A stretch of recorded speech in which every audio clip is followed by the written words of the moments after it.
और ये जन्मांध थे, ठीक है ना।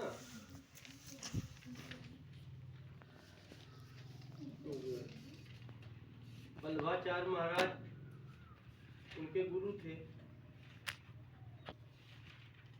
उन्हीं से इन्होंने जो कुछ सीखा। एक तो ये कृष्ण भक्त थे और उन्हीं का गायन किए। ज्यादातर सूरदास जी ने कृष्ण के बाल रूप का ही वर्णन किया है।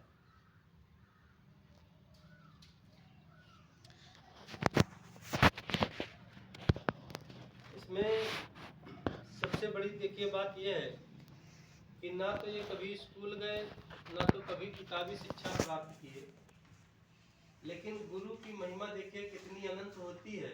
यदि गुरु आपको अच्छा मिल जाए तो आपको फर्श से लेकर के अर्श पे पहुंचा सकता है।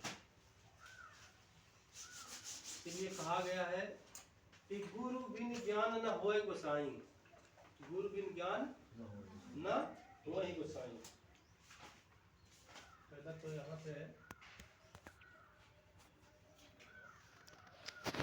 दास के गुरु की महिमा का वर्णन करते हुए कहा गया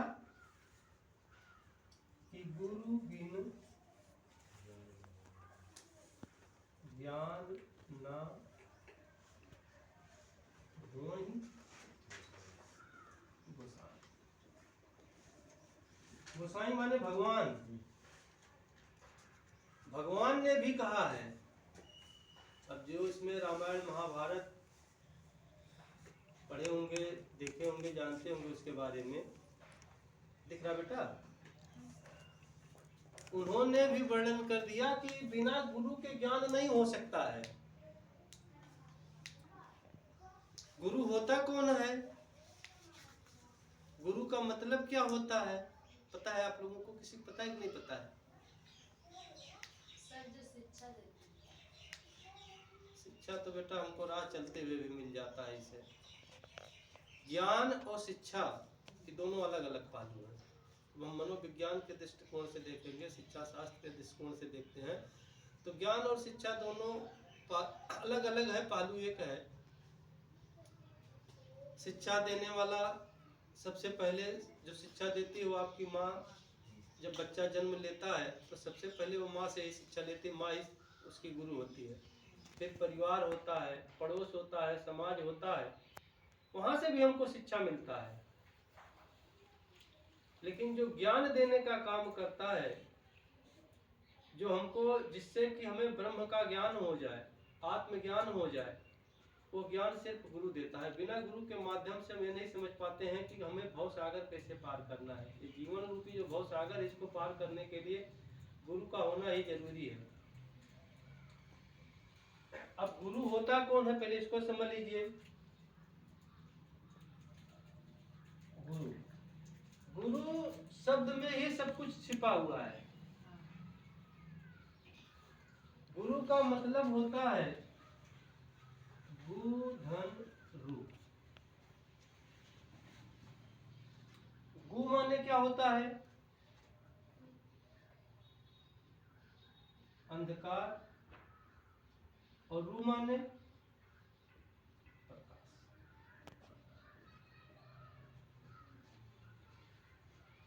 मतलब गुरु ही एक ऐसा व्यक्ति है जो आपको अंधकार से प्रकाश की तरफ ले जाएगा, ले जाता है। अब अंधकार कौन सा?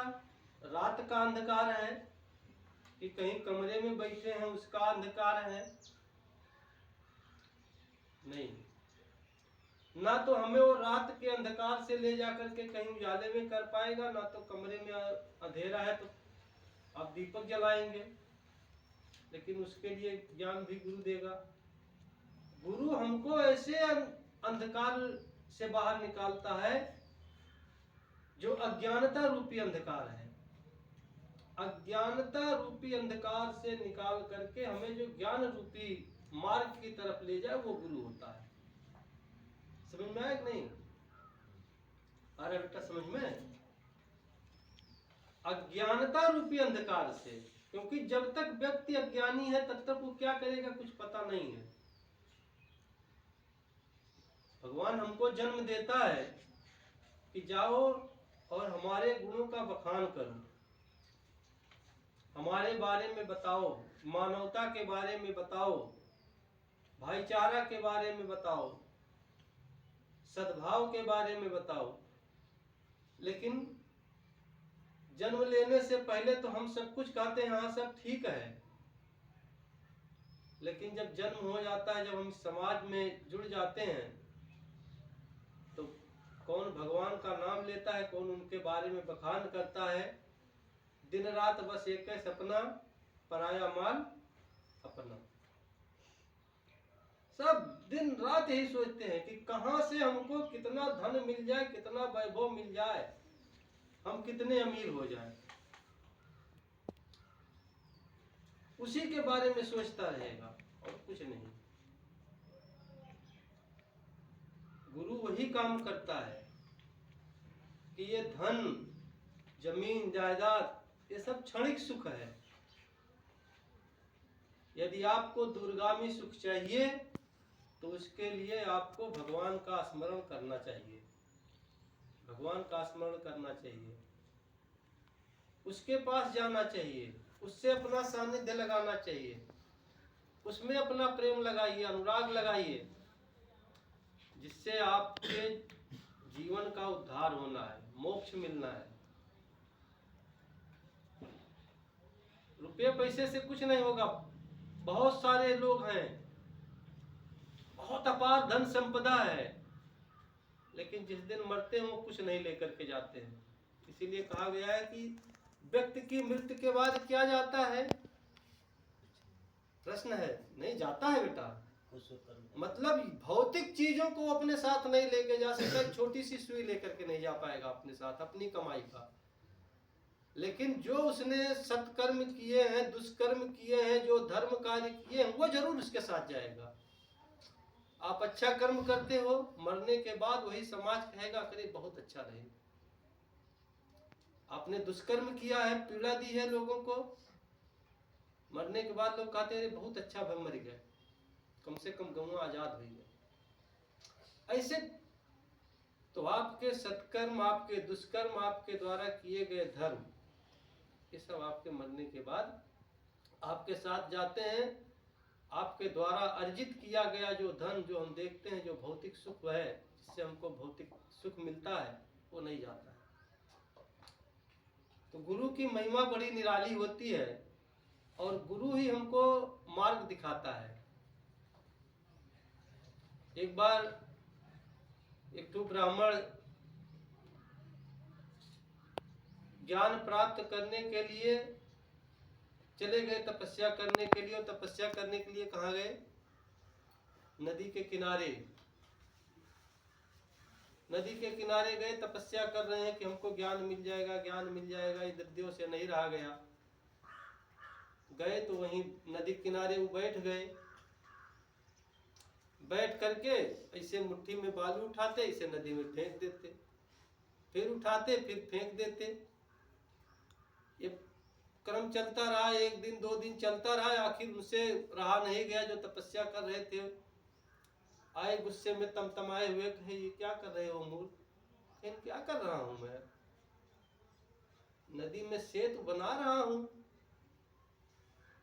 तो कहे बालू से सेतु बनता है? कहे क्यों नहीं बनता है? जब बिना गुरु के ज्ञान मिल सकता है तो बालू से सेतु नहीं बन सकता। अब वो हाथ जोड़ करके खड़े हुए कि आप कौन है, अपना परिचय दीजिए। आप कौन है, अपना परिचय दीजिए। क्यों? क्योंकि उनको वास्तविक ज्ञान हो गया कि हम बिना मतलब के अभी तक जो भी मैंने तपस्या की उसका कोई मतलब नहीं है। यदि हमें ज्ञान प्राप्त करना है तो हमें किसी न किसी गुरु के पास जाना होगा, किसी को अपना गुरु बनाना होगा। शिक्षा सभी को मिलती है। शिक्षा तो आप घर पे बैठ करके, अभी यही किताब मैं पढ़ाऊंगा आपको, आप गाइड ले लेंगे, दुनिया भर की बहुत सारी किताबें बाजार में उपलब्ध है, आप घर पे बैठ करके पढ़ लेंगे, लेकिन यह सिर्फ शिक्षा है, ज्ञान नहीं है। आप किताबी शिक्षा ले लेंगे, लेकिन स्कूल इसीलिए बनाया गया है, विद्यालय बनाया गया है, विद्या का घर, जहाँ पे आपको जाने के बाद आपके गुरु, आपके अध्यापक, आपके शिक्षक, टीचर, जो भी आप जिस भाषा में प्रयोग करना चाहते हैं, वो आपको ज्ञान प्रदान करते हैं, आपको वो सद्मार्ग सिखाते हैं। चलिए, तो तुलसीदास जी जन्मांध होते हुए भी देखिए इतने बड़े कवि हुए, सिर्फ गुरु की महिमा के कारण। दूसरी जगह पे भी कहा गया है कि गुरुर ब्रह्मा गुरुर विष्णु गुरुर देव महेश्वर गुरुर साक्षात पर ब्रह्म तस्मै श्री गुरुवे नमः। मतलब ब्रह्मा विष्णु महेश से भी बड़ा गुरु को स्थान दिया गया और कहा गया कि उस गुरु को हम सादर प्रणाम करते हैं, तो ये गुरु होता है। उसमें एक जगह और लिखा गया है कि गुरु गोविंद दुआऊ खड़े और काके लागो पाए और बलिहारी गुरु आपने गोविंद दियो बताए। अब सोच लीजिए कि भगवान ने बताया कि हमारा पैर न मत छुइए। अगर सबसे पहले आपको किसी को प्रणाम करना है तो पहले गुरु के। तो गुरु की महिमा बड़ी अनंत है। ये गुरु शब्द अपने आप में ही अनंत है, इसका हम जितने बखान करें उतने कम है। तुलसीदास कहीं पढ़ने नहीं गए, किसी स्कूल में शिक्षा लेने नहीं गए। कबीरदास जी को हम लोग पढ़ते हैं, पैदा होते ही उनको फेंक दिया उनके माँ बाप ने, चूल्हा के घर पले बढ़े। आज हम उनको पढ़ रहे हैं, उन पे लोग शोध कर रहे हैं, अध्ययन कर रहे हैं। तो गुरु की महिमा है। यदि आपका गुरु अच्छा है तो आपको ऊंचाइयों पे कहां पहुंचा देगा हम समझ नहीं पाते हैं। लेकिन गुरु अगर मिल गया कहीं तो आपको रसातल में पहुंचा देगा। लेकिन गुरु कोई भी होता है, आज तक कभी ऐसा इतिहास में या कहीं नहीं है कि गुरु किसी का हित करता हो, क्योंकि वो निस्वार्थ भाव से जो भी काम करता है। दैत्यों के गुरु थे गुरु शुक्राचार्य, सब कुछ होता था, कितना भी वो परेशान हो जाते थे, कितने भी कष्टों को सहते हुए, लेकिन वो दैत्यों के उत्थान के लिए लगे रहते थे, वो देवताओं से लड़ जाते थे। उनको पता था कि हमारे पद की मर्यादा क्या है, अगर हम गुरु हैं तो हमें इसका उत्थान करना है। तो गुरु कभी अपने बच्चों का हित नहीं चाहता है। एन केन प्रकार चाहे जैसे भी करके वो सोचता है कि हमारा ये शिष्य है, ये आगे बढ़े। यही एक ऐसा व्यक्ति होता है कि जो सिर्फ अपने स्वार्थ की बात कभी नहीं करता है, ये निस्वार्थ बात करता है। इसको कुछ मिलेगा कि नहीं मिलेगा कुछ मतलब नहीं है। आप एक बनिया के पास जाओगे, वो अपने स्वार्थ की बात करेगा। हर व्यक्ति स्वार्थी है, लेकिन यही एक ऐसा स्थान है कि जो निस्वार्थ भाव से वो काम करता है। चलिए अब हम देखते हैं सूरदास जी के पद। सबसे पहला है, आप लोग अपने अपनी पहले खोल लीजिए।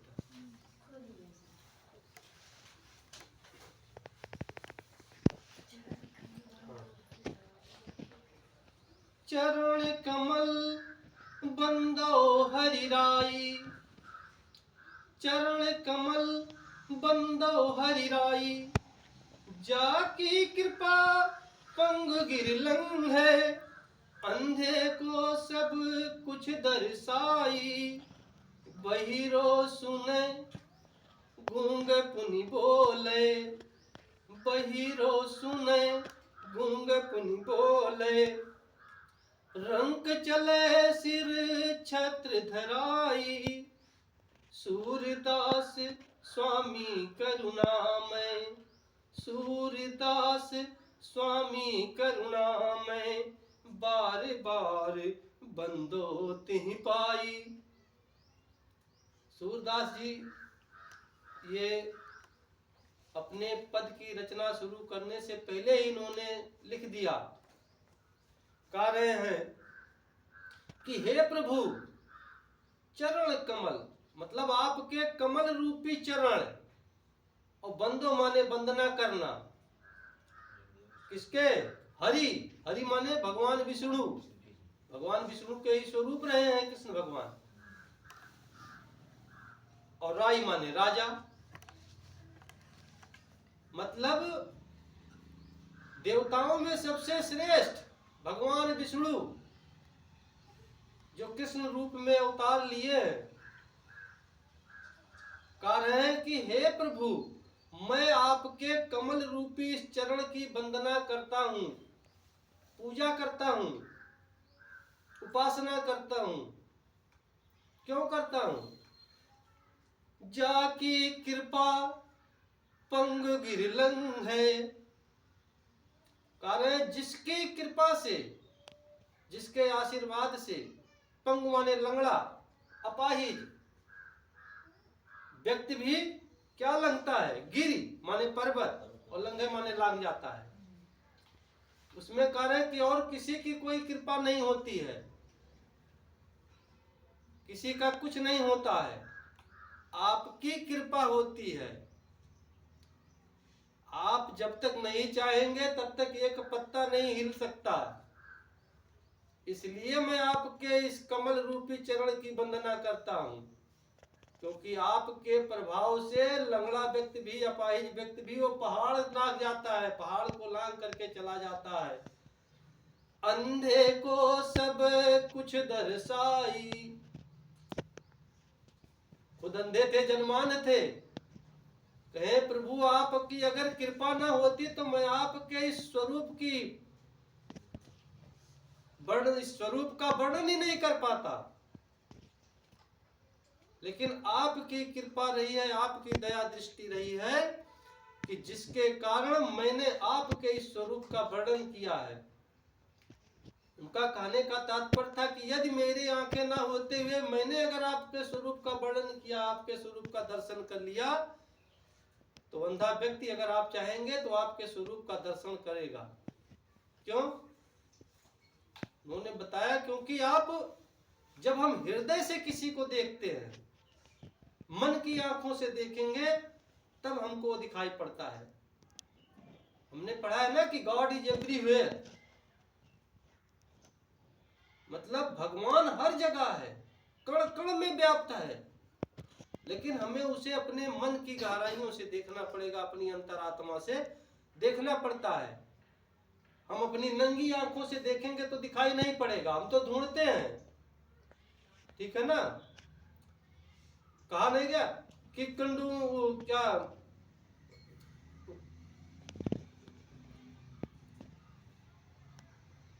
जो हिरन वाला है उसमें कि क्या बसे और मृग ढूंढे बनमाही, कस्तूरी कुंडल बसे और मृग ढूंढे बनमाही, ऐसे कड़कड़ राम है जिसको ढूंढे पाई। तो कस्तूरी कुंडल बसे, मतलब जो कस्तूरी है, हिरन है, उसके माथे पर ही वो बसा हुआ है। हिरन के माथे पर ही कस्तूरी है, उसका महक, उसकी सुगंध पूरे जंगल में फैलती है। लेकिन हिरन पूरा रात दौड़ता रहता है, दिन भर दौड़ता रहता है उसी को ढूंढने के लिए, तो कैसे पाएगा जब उसी के सर में है, वो वहीं से उसका सुगंध आ रहा है। तो वही कह रहे हैं कि भगवान कण कण में व्याप्त है, लेकिन हम कहाँ ढूंढने जाते हैं उसको? मंदिर में चले जाते हैं, मस्जिद में जाते हैं, गुरुद्वारे पे ढूंढने चले जाते हैं, पहाड़ों पे चले जाते हैं। तो आप ऐसे, हम मानव है, ऐसे भटकते रहते हैं, भटकते रहते हैं, ढूंढते रहेंगे, कहाँ मिलेंगे भगवान? जब भगवान हर जगह, जहां देखोगे, जब अपने अंतरात्मा से। हम लोग छोटे थे तो पढ़ते थे आर्ट की किताब में, एक अंधा व्यक्ति होता है तो जो रास्ते वाला, जो किलोमीटर वाला पत्थर गड़ा होता है, जाता, उसको दिखाया गया कि जा करके उसी पे जल चढ़ाता है, उसी के बैठ करके पूजा करता है। तो मानो तो पत्थर, मानो तो देव, नहीं तो पत्थर। हम उसी पत्थर पे जल अर्पण करते हैं, जा करके जल चढ़ाते हैं। क्यों? भगवान मान करके। और उसी पत्थर को हम अपने पैर से मार देते हैं, रास्ते में चलते हुए पैर से मारते हुए, ठोकर मारते हुए चलते हैं। एक पत्थर वो है, एक पत्थर ये है, एक पत्थर है कि जिसकी हम पूजा करते हैं, एक पत्थर वो जिसको हम पैरों से मारते हुए चल रहे हैं। हमारे सोच सिर्फ हमारा जैसा सोच होता है, जैसा विचार होता है, वैसा हम करते हैं। लेकिन मंदिर में भी जाते हैं, उसी पत्थर की मूर्ति है, उसी पत्थर को हम पूजते हैं, वहां अगरबत्ती कपूर सब लगाते हैं। क्यों? क्योंकि जब हम वहां हमें जाना होता है तो सबसे पहले हम मानसिक रूप से ही तैयार हो जाते हैं। एक दिन पहले से तैयार होते हैं कि आज मंदिर जाना है हमको, आज मंदिर जाना है, कल हमको सुबह मंदिर जाएंगे, भगवान का दर्शन करना है। मतलब हमारी अंतरात्मा में वो पत्थर नहीं दिखता है, तब वो भगवान दिखाई पड़ने लगते हैं। जब हम वहां जाते हैं तो सिर्फ हमें वहां भगवान का रूप ही स्वरूप ही दिखाई पड़ता है। हम भगवान की पूजा करने वहां जाते हैं, इसीलिए मंदिर और मस्जिद बनाया गया है। ये नहीं है कि उसका उद्देश्य कुछ नहीं है। हम मानसिक रूप से, आत्मिक रूप से तैयार होकर के तब वहां जाते हैं, तब वो हमको वही दिखाई पड़ता है। तुलसीदास जी ने लिखा है ना, जिसकी रही भावना जैसी, प्रभु मूरत देखी तिन तैसी। जिसकी जैसी भावना होती है, जैसा विचार होता है, वैसे भगवान को देखता है। बहुत सारे लोग होते हैं भगवान को भगवान के रूप में देखते हैं, कोई पुत्र के रूप में देखता है, कोई प्रेमी के रूप में देखता है, कोई पति के रूप में देखता है। तो जैसा जो देखता है वैसे उसको दर्शन देते हैं। गोपियां सभी चाहती थी, सब उनसे अपार प्रेम करती थी, सब उनको सोचती थी कि किसी तरीके से हम उनको एक बार छू लेते तो हमारा जीवन स्वर्ग हो जाता। बहुत सारे तपस्वी जो हजारों हजारों वर्षों से तपस्या कर रहे थे, वो भी गोपियों का रूप धारण करके आते थे नृत्य करने, उनके साथ में रास लीला रचाने के लिए। भगवान को, प्रभु को सब पता होता था कि कौन है, क्यों आए हैं। तो रास लीला करते करते वो सबको एक बार छू लेते थे, क्योंकि जिसकी जैसी मन की इच्छा होती थी उनको पता होता था। तो उस सबका भगवान, देखिए भगवान अपने भक्त के बारे में जानता है, भक्त ना जाना अलग चीज है, लेकिन भगवान को पता है कि हमारा भक्त हमसे क्या चाहता है। इसीलिए भगवान कहते हैं कि यदि हमारा भक्त हमारे लिए एक कदम आगे बढ़ाएगा तो हम उसके लिए 100 कदम आगे बढ़ाएंगे। लेकिन शुरुआत भक्त को करनी पड़ेगी, क्योंकि भगवान और भक्त की मर्यादा होती है, वो सब मर्यादा में बंधे होते हैं। अगर हम मर्यादा में बंध करके अपने कामों को करेंगे तो कभी हित नहीं होगा। आगे, बहिरो सुने गूंग पुनि बोले। कह रहे हैं कि बहरा व्यक्ति सुनने लगता है और गूंगा व्यक्ति फिर से बोलने लगता है। भगवान, डॉक्टर, देखिए डॉक्टर भी, जब हम कोई किसी बड़ी बीमारी में उसमें जाते हैं तो डॉक्टर भी कहता है कि देखिए हमारा काम है, हम अपने तरफ से पूरा प्रयास करेंगे, बाकी आप ऊपर वाले पे भरोसा रखिए, भगवान ने चाहा तो ठीक हो जाएगा। मतलब वो भी भगवान के ही सुपुर्द कर दिया कि हमारा कुछ नहीं है, हम तो निमित्त मात्र है, माध्यम है, भगवान चाहेगा तो ठीक हो जाएगा। वो भी बताता है, पढ़ा लिखा है, इतना सब कुछ होने के बाद भी लास्ट में भगवान को सौंप देता है। और हम उसी भगवान पे विश्वास नहीं करते हैं, हम परेशान रहते हैं। तो हमें उसी के ऊपर, भगवान के ऊपर ही सब छोड़ देना चाहिए, अपने कर्मों को। लेकिन अपने कर्मों को, कर्मण्येवाधिकारस्ते मा फलेषु कदाचितम, कर्म में ही फल, कर्म में करना ही अपना लक्ष्य रखिए, फल की चेष्टा मत करिए। जो फल है वो मिलेगा, कर्म करने में ही हमारा अधिकार है, फल पाने में नहीं। आपका काम है पढ़ना। बहुत बच्चियां थी, सब नहीं आई, आप लोग आए हैं, तो आप लोग अपना कर्म कर रहे हैं, फल क्या होगा उसको चिंता छोड़ दीजिए। आप अच्छा कर्म कर रहे हैं तो फल अच्छा होगा, निश्चित है, उसको कोई रोक नहीं पाएगा। तो कह रहे, बहिरो सुने गूंग पुनि बोले, और रंक चले सिर छत्र धराई। बहरा सुनने लगता है, गूंगा बोलने लगता है। और रंक माने भिखारी, भिखारी भी सर पे छत्र लगा के चलने लगता है। जिसे राजा महाराजा होते हैं, जब भगवान की महिमा होती है तो वो भी छत्र धारण करके चलता है, बादशाह हो जाता है। चंद्रगुप्त मौर्य छोटे से सैनिक का लड़का था। कभी नहीं सोचे रहे होंगे कि इतने बड़े साम्राज्य की स्थापना कर देगा, लेकिन पूरे मौर्य वंश की स्थापना कर दी, भगवान ने चाहा। इतिहास ऐसे लोगों से भरा पड़ा है, बहुत सारे ऐसे हैं, किसका किसका नाम बताएं। तो जब तक भगवान की कृपा नहीं होगी तब तक कुछ नहीं होता है। सूरदास स्वामी करुणामय, सूरदास जी कह रहे, हे करुणा के सागर, हे दया निधान, हे भगवान, बारे बारे बंदौती पाई। मैं आप बार बार आपके चरणों की वंदना करना चाहता हूँ, आपके पैरों की, आपके चरणों की मैं वंदना करना चाहता हूँ, क्योंकि आपके बगैर, आपकी कृपा के बगैर कुछ भी संभव नहीं है। अब इसमें अगर आप लोगों को कुछ ना समझ में आए तो पूछ लीजिए। समझ में आ गया ना? ये जब भी परीक्षा में आता है लिखने के लिए बेटा, तो भावार्थ लिखने के लिए आता है, अर्थ लिखने के लिए नहीं आता है। आप सीधे तौर पे अगर केवल अर्थ लिख करके चले आते हैं तो अर्थ वहां व्याख्या करने के लिए आता है। अगर आप गद्य में जाएंगे तो व्याख्या होता है, और यहाँ भावार्थ है, मतलब ये क्या कार्य है, आप अपने तरफ से इसको वर्णन करिए। आगे, अभी गति गति कछु कहत नया वे, अभी गति गति कछु कहत नया वे, ज्यों गूंगे मीठे फल को रस, ज्यों गूंगे मीठे फल को रस, अंतर्गत ही भावे, परम स्वाद सबहि सुनिरंतर, परम स्वाद सबहि सुनिरंतर, अमित तो से उपजावे, मन बानी को अगम अगोचर, सो जाने जो पावे, रूप रेख गुण जाति जुगति बिनु, निरालंब कित धावे, सब विधि अगम विचारहि तातै, सूर सगुन गुद सूर सगुन पद गावे।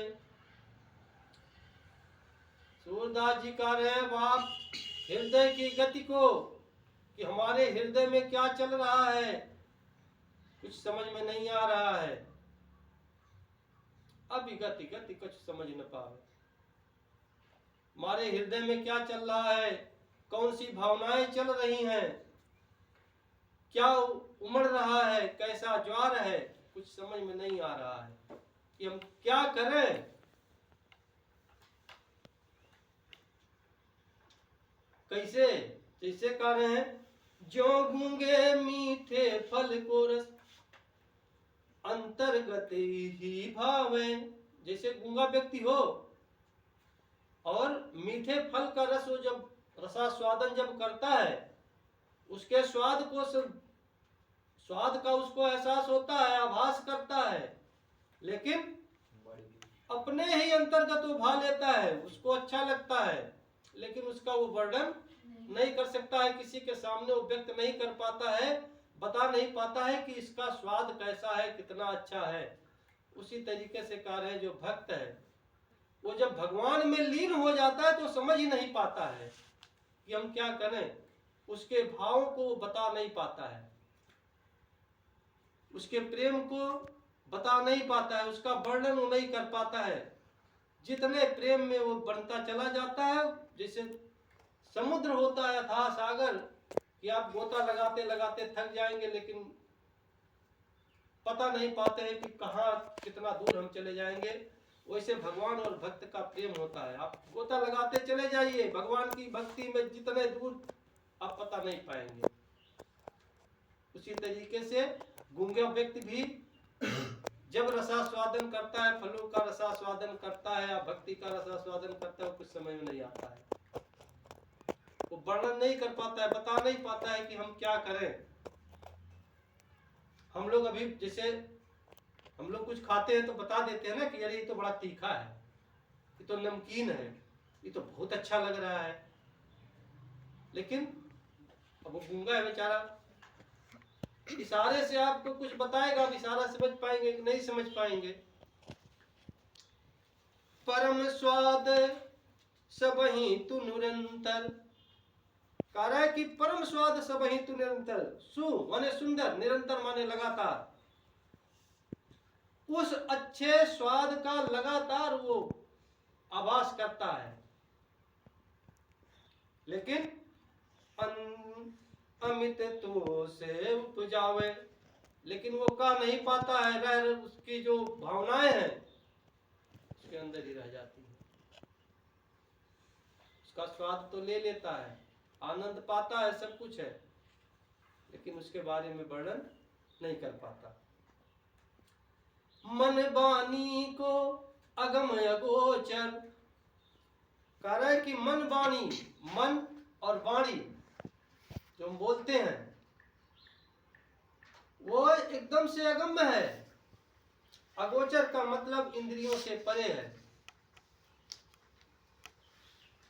जो मन की भावना है, जो मन की वाणी है, मुंह से तो हम बोलते हैं वो तो समझ में आ जाता है, लेकिन जो मन की वाणी है वो अगम्य है, एकदम से पता ही नहीं चलता है, अकल्पनीय है, वो परे है, एकदम इंद्रियों से परे है, उसके बारे में वर्णन नहीं कर पाता है।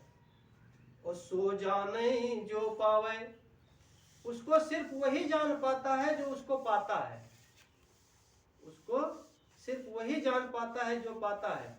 जैसे अब जो गन्ने का रस पिएगा वो बताएगा ना गन्ने का स्वाद, और जो नहीं पिया वो कैसे बता देगा? भाई जो गन्ने का रस पिया है वो गन्ने का रस बताएगा, जो संतरे का रस पिया तो उसका स्वाद बताएगा, जो आम का रस पिएगा वो आम का बताएगा, लेकिन जो नहीं पिया है वो कैसे बताएगा? तो जो जिसका रसास्वादन करता है उसी के बारे में बताएगा। कह रहा है कि सो जाने जो पावे, वही जान सकता है जो उसको पीता है, जो पाता है, दूसरा कोई उसका वर्णन नहीं कर सकता है। तो भगवान की भक्ति का, भगवान के प्रेम का वर्णन वही कर सकता है। कौन? सिर्फ भक्त कर सकता है जो भगवान की भक्ति में लीन रहता है। रूप रेख गुण जाति जुगुन बिन, ना उनका कोई रूप है, ना कोई स्वरूप है, ना गुण है, ना जाति है, ठीक है ना, कुछ नहीं है। उनका पता ही नहीं है कि उनका रूप क्या है, उनका स्वरूप क्या है, उनका जाति क्या है, उनका गुण क्या है, कुछ नहीं। और निरालंब की धावे, निरालंब माने बिना किसी सहारे के, किक माने कैसे, धावे माने दौड़ता है। भगवान का कोई रूप है? किसी उनके स्वरूप का पता नहीं, उनके जाति का पता नहीं है, उनके गुण का पता नहीं है, और बिना किसी सहारे के तब भी दौड़ते रहते हैं। हम दौड़ते रहते हैं, दौड़ते रहते हैं, चलते रहते हैं।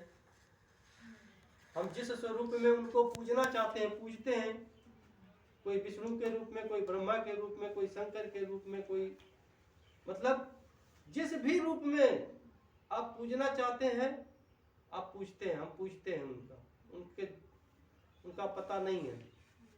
हमने उनको अपने हिसाब से बांट रखा है। उन्हें कोई उनको अल्लाह कहेगा, कोई भगवान कहेगा, कोई गॉड कहेगा, तो सब, लेकिन भावना सबकी एक ही है। सब लास्ट में यही कहते हैं कि ऊपर वाला। ऊपर वाला का मतलब आसमान में कहीं कुछ नहीं है। एक ऐसा अदृश्य, प्रकृति ने हमको सब कुछ दिया, यही प्रकृति है जो अदृश्य है, दिखाई नहीं पड़ता है, लेकिन वही हमको सब कुछ प्रदान करता है। सूर्य हमको ताप देता है, ऊर्जा देता है, गर्मी देती है, हम सूर्य भगवान कहते हैं। लेकिन खगोल विद्या क्या कहती है? वो तारा है। विज्ञान क्या कहता है? तारा है, आपका गोला है कि नहीं है। लेकिन वो हमारे जीवन को चलायमान रखने के लिए जरूरी चीजें हमको उपलब्ध कराए हुए तो हम भगवान कहते हैं। जिस चंद्रमा की हम लोग पूजा करते हैं, खास करके मुस्लिम परिवारों में, जब तक चंद्रमा द्वितीया का चांद नहीं देखेंगे तब तक ईद नहीं मनाया जाएगा। कि मनाएंगे? है इसमें से आप लोग में से कोई मनाते हैं कभी? अरे बिना चांद देखे कैसे ईद मना लेंगे? नहीं मनाते हैं। हम लोगों में भी तीज है और ऐसे बहुत सारे व्रत हैं महिलाओं के कि 24-24, 36-36 घंटा निराजल रह जाती हैं। जब तक चांद नहीं दिखाई देगा तब तक व्रत नहीं टूटेगा। और वैज्ञानिक क्या कर रहे हैं?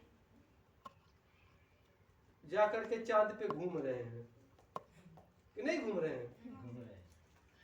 लेकिन चांद भी हमको प्रकाश देता है, ऊर्जा नहीं देता, लेकिन प्रकाश देता है। कैसा प्रकाश देता है? शीतलता।